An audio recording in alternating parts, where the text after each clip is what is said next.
This is TheWeekWrap, your no-holds-barred roundup of the biggest stories that made headlines this week. As usual, news is a buffet of crisis, so grab your cup of tea, or yet better, your bottled water as we dive in. Speaking of bottled water, first up, Johannesburg residents are once again left high and dry, literally. The Ekenhof system is running at 20% capacity this weekend, meaning large parts of the city will face low pressure or no water at all. But don't worry, Johannesburg Water assures us they will keep things flowing for the first 24 hours. After that, well, you're on your own. I hope that you have stocked up because it's going to be a very thirsty long weekend. Meanwhile, Johannesburg residents are experiencing thirst and dryness this weekend. At the Lebombo border post, long-distance truck drivers are battling more than just potholes. With political unrest in Mozambique choking operations, these drivers are enduring inhumane conditions. DAMP Nicole Bowman made a pit stop to highlight their plight.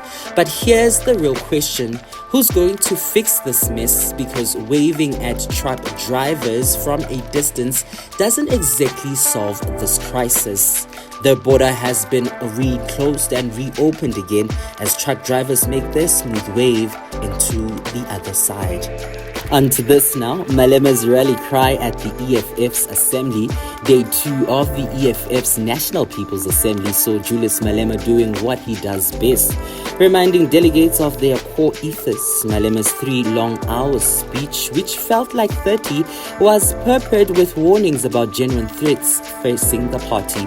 A dramatic moment, no doubt, but the real takeaway, the EFF is in a tight spot and Malema is trying to rally troops before the wheels come off.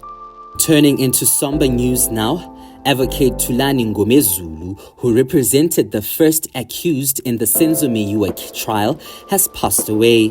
His family confirmed the heartbreaking news, asking for some space to grieve.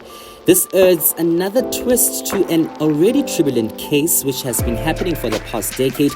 One can't help to wonder, when will this trial stop making headlines for all the wrong reasons?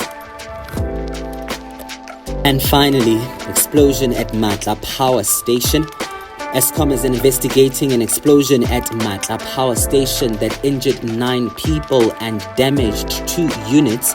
Electricity Minister Kgosi Entsu Ramokgopa says the incident won't cause load shedding, saying that the recovery of our electricity has made a significant change. But let's be real, when it comes to Eskom, no load shedding sounds as convincing as a rainy Joburg, promising no floods. Stay tuned for updates, or maybe just keep those candles ready. And that's your week wrap. 5 stories that sum up a week in South Africa, which equals 2 parts chaos, tragedy, and absurdity. But follow us for more headlines next week. Until then, stay hydrated, stay safe, and as always, stay skeptical. For television news, I am Kagiso Sithole.